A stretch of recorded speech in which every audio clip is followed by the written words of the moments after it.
In Space Station 14, there are quite a lot of guns that you can get your hands on as the crew. Some crew members obviously have an easier time getting some of these guns than others. So let's start off with the Security MK58 standard pistol. All security officers have this. You can buy these at cargo. It is a very common gun, probably the most common gun on a station. It does 5 shots per second. Each bullet does 16 damage a bullet, so that gives it a solid 80 DPS. However, it's only 160 damage in a mag and an additional 16 in the chamber. This gun, like most pistols though, shoots very, very straight. You can stand across an entire hallway and spam every shot dead center on target. That is MK58's biggest strength, but its weakness is small mag size. The Pyro Revolver is not a very common gun. It shoots 45 magnum ammo though, but it is technically obtainable through salvage usually. This only shoots 1 bullet a second, but each bullet actually does 35 damage, but there is only 5 bullets in the entire cylinder, so you only have 175 damage in the cylinder, but it is kind of just a pocket sniper. If you get your hands on it, it is certainly better than nothing. The Inspector is the detective's trusty sidearm, shoots the same bullet as the last one, but there are 6 bullets in the cylinder instead of 1, and it shoots half an extra bullet every second, so the DPS is now 53 with 35 a shot, 210 total.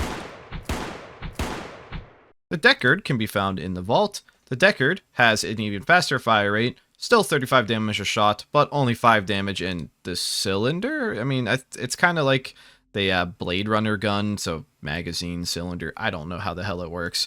But it's, you can spin the revolver, so I'm assuming it is using the revolver part of the gun anyway. But this shoots rather fast. There's only really 1 per station though. Finally, of the gut pistols is the Mateba. This gun's really not normally obtainable, but it is possible to get your hands on it. This shoots 3 shots a second, has 6 bullets in the cylinder, same damage as all the other ones, 35 a shot. And some of you are probably wondering, what if you get like uranium bullets or Ensign bullets? Those actually do the same damage per shot, it's just different damage types. Technically, Ensign bullets against an unarmored target will always be higher damage because you set them on fire, but that's really hard to calculate and not something that's actively worth considering because you might be shooting a target that is flame retardant, or you might be shooting a target who takes the less heat damage in general. DPS and raw damage numbers are only useful against unarmored targets. If it's against an armored target, you're going to do the math on the fly in your head. To save some time and some sanity, all 4 of these shotguns are fundamentally the same. The Improvised Shotgun can be made at any time. The Security Shell Gun can be made at any time in the SecFab. The Handmade Pistol and the Blunderbuss can both be found. These all shoot a singular shotgun shell, so if you shoot a Buckshot, it'll do 6 times 10 damage for 60 damage. If you shoot an improvised shell, I don't know how many pellets it is, but it can still do up to 60, or 28 damage if you shoot the singular solid slug. So all of these have either 68 DPS or 28 DPS, depending on which shell you use, if all the pellets hit, etc. And they only have 1 shot, so their DPS is, well, 1. You can't reload it any faster. Theoretically, the shell gun would be the highest DPS gun in the game if you could fit more shells into it. But shotguns are shotguns.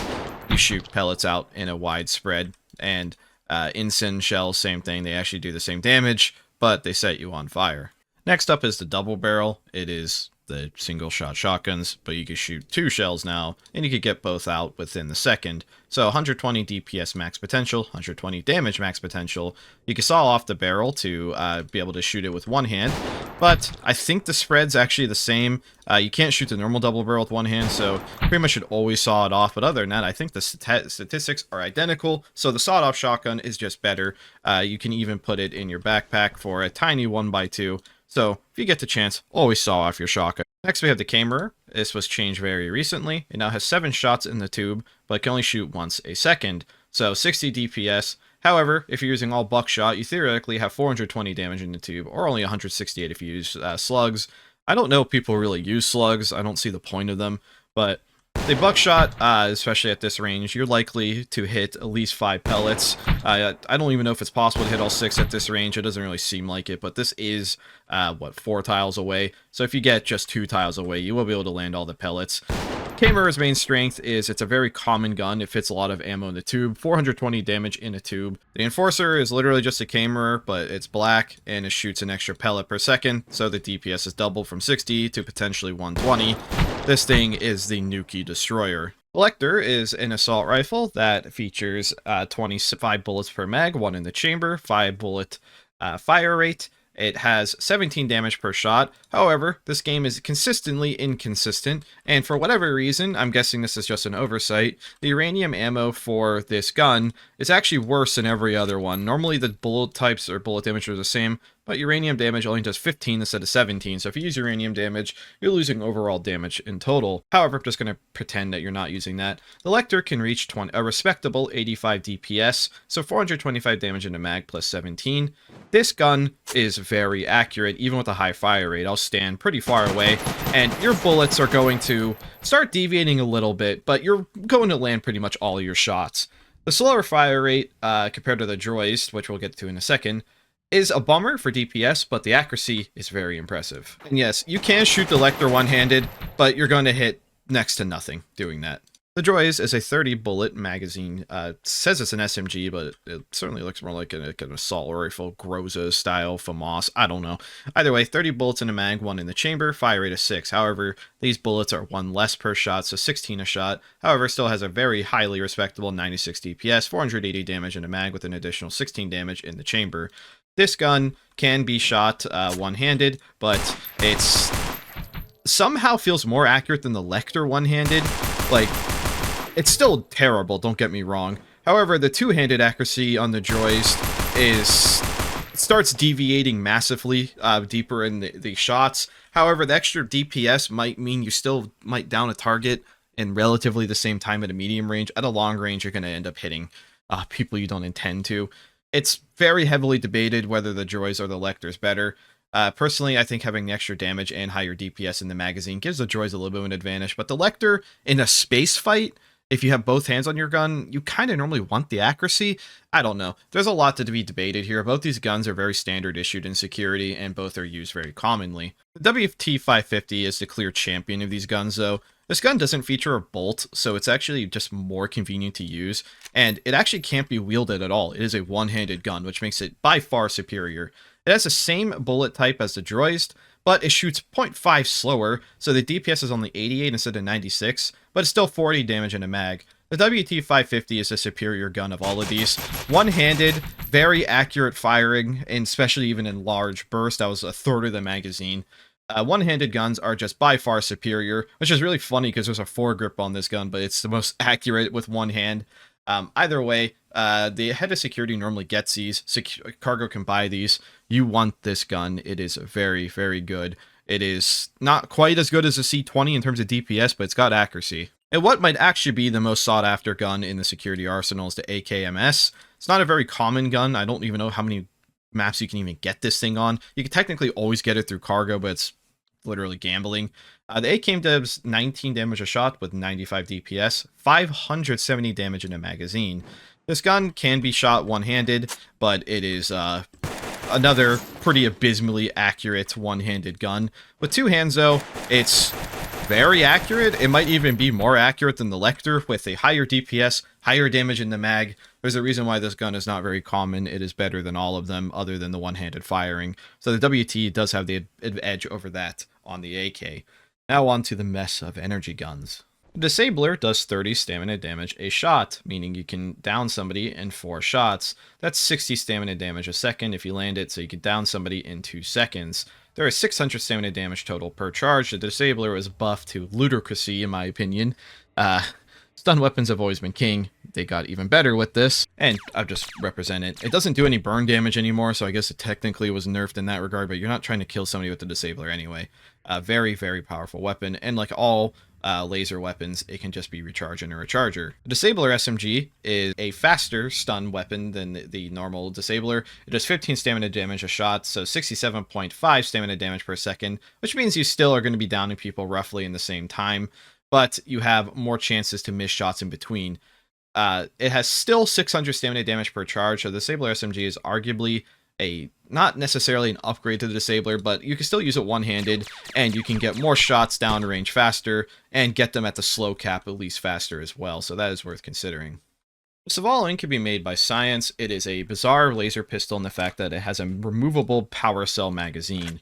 If you use a small power cell, this thing sucks. It does 7 damage a shot, 14 DPS, and only 49 damage total. However, it can, if you give it something as good as a hyper power cell, it can have up to 36 shots for a total of 252 damage.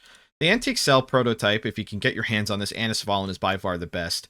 This basically allows you to shoot the Svalinn infinitely. So yeah, the damage isn't good, but lasers still go through windows, normal lasers, disablers, and red projectile lasers that aren't a line don't go through windows. I'll showcase that later. But yeah, the damage isn't impressive, but the antique laser, or antique battery, as you can see, almost charges it once per second. So you technically almost have unlimited, not even just unlimited ammo, you do have unlimited ammo. You almost have a bottomless mag. So there's potential here, but you're not going to be killing many people, if anyone, with this Svalinn. They're just going to walk away from you. But it's good at, like, if there was a zombie outbreak, for example, and you had an antique battery in it, you could kite forever with this, because it's one-handed, you can have a jetpack, you can never be stopped by a zombie. The Makeshift Laser Pistol, I don't even honestly know how you find it, but I think it's technically findable in, like, salvage wrecks. It only has 8 shots total with 14 damage a shot, so a better than Svalinn damage. It's 28 DPS, but only 112 damage per charge, and can't be recharged quite as easily as a Svalinn, or you can't carry backup ammo on you. But it's one-handed, it's accurate, it shoots through windows and fire doors. Pretty useful for that regard, but none of these energy weapons until the later ones are going to be winning any DPS checks. The laser rifle is a normal armory weapon that can't be shot one-handed, but the accuracy is not the worst, but pretty bad for how bad the damage is. When you're only doing 14 damage a shot with 28 DPS with 224 damage per charge, you're going to want to two-hand it. This gun is massive in your backpack as well. It's a 4x4. The laser rifle is not desirable. You should only be using this to be pecking people through windows, but if you're trying to use this in an active gunfight, you are going to get destroyed. 28 DPS is terrible for a weapon, for a ranged weapon, especially an armory weapon. The standard pistol you start with almost has quadruple the DPS. This thing is terrible. In usual space station fashion, salvage can find better guns than that, just randomly. The Retro Laser Blaster is the same fire rate, but for some reason does more damage per shot. It does 17, so that means it has 34 DPS instead of 28, and 272 damage per charge instead of 224. But it's a pistol, and can be shot one-handed, so it's literally better in every way. And since it's a pistol, it also only takes up whatever weird wedge shape that is. The Advanced Laser Pistol is a science tech. It has 10 shots total, 2 shots per second. It does the same damage as the Retro Laser, so it has 34 DPS. However, it recharges about 1 shot every 3 seconds, so technically you get more damage in the mag dump than you would with something like the Retro Laser, but it has a smaller battery in total, so it's infinite ammo, but definitely not bottomless. So if you take your time, pace out your shots, hide, let it recharge, you can see the shots recharging, so 3 shots, about 3 or so seconds pass, and you get 4, you get the point here. The Antique Laser Pistol is the Captain's Pistol. It is basically identical to the Advanced Laser, but it recharges slightly faster, so it's a very sought-after gun by the syndicates for that reason, and a very powerful gun on the crew's side. The X-Ray Cannon is also a science tech, but must be made in security. The unique advantage of the X-Ray Cannon is its radiation damage, but it only does 20 damage a shot total, but it's 40 DPS, 200 damage total though, so not the greatest, but it's better than some of the other laser weapons. The radiation damage is nice, but it sounds awesome. It looks cool, the blue laser, and you're not seeing the proper damage because those can't take radiation damage. The laser cannon may not do any fancy damage, but just a whopping 28 heat per shot, but it has a lower fire rate. It does 42 DPS, so it's slightly more, but the higher raw damage gives it 280 damage per charge. You can shoot this one-handed, but the accuracy sucks, and when you only have 10 shots, you don't want to do that. But this also has a really cool-looking laser skin, or sprite. You can see like the laser like just enveloping the target almost. Very cool looking, and also a science tech that security must make. Finally, we have the energy shotgun, and this has several modes. You can cycle through them by pressing Z. It has a wide barrage, a narrow barrage, and a disabling barrage. To start, the disabling barrage does 45 stamina, 3 times 15, for 90 stamina damage per second. So you actually can technically stun somebody faster with this than a disabler, but this is a one of a kind. So there's 450 stamina damage a charge, which is actually worse than a disabler, but the energy shotgun does regenerate itself just out of combat, so it's not really worth considering its recharge for in combat scenarios. But even at this range, you're going to have no issue hitting all of your spread shots. Next, we'll do Wide Laser Barrage. Wide Laser is one of the highest DPS and damage shots in the entire game. It has 65 total, which is 13 times 5 for a whopping 130 DPS. If you use all of your battery only on the wide charge, you can have 520 damage total. The damage of this is crazy good. You can't shoot through windows with this, but it's just such a good DPS check. It's better than practically anything the Syndicate have. It's only rivaled by those like the L6 Saw, which is rather crazy to think. The Narrow is more accurate. It is 13 times 4, but it has a worse DPS of 104 and significantly worse damage per charge because it's actually more expensive to use Narrow, but you're more likely to actually hit your pellets on a target from this range versus a wide.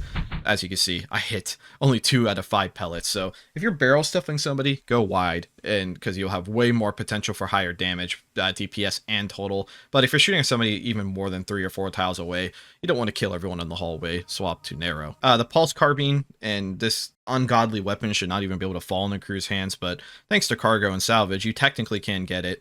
It has 25 shots with the fire rate of 3. Each shot does 35 damage, so it says 105 DPS, can shoot through windows, 875 damage a charge, and it just absolutely shreds. I would still probably not use this one-handed. I would use it two-handed to get the perfect accuracy. Really cool looking blue sprites. It's possible I missed a gun somewhere, but I believe the Tesla gun is the last gun that you can actually really get your hands on as a crew member in this game. I don't know how to calculate the damage of the Tesla gun. You shoot out a Tesla ball that goes through targets and will shock them, and then the Tesla ball will re-explode things and re-shock people nearby that don't have insulated gloves. The actual like damage of this isn't impressive, but it can stun people for a bit and knock them over. But it's a really hard gun to calculate. It's a really rare one, but you do see it every once in a while. If you have insulated gloves, though, it doesn't do anything to you. Otherwise, I believe that is every single crew gun that you can reasonably get. There might be 1 or 2 ones that have like a 1 in a billion of spawning that I'm just like forgot about, or I think there's a few that you can technically get through the wizard now. So like you have the pirate cannon, which is like a discount China Lake. But it's one-handed, so that's kind of cool, but it doesn't really like destroy the floor or anything. I don't know if I'm missing any others, but anyways, hopefully this helps you with figuring out what these guns are good at, and if you ever pick up one and you're unsure about it, hopefully this makes you a little bit more sure about it, or even helps you make some armory decisions in the future. Thank you for watching.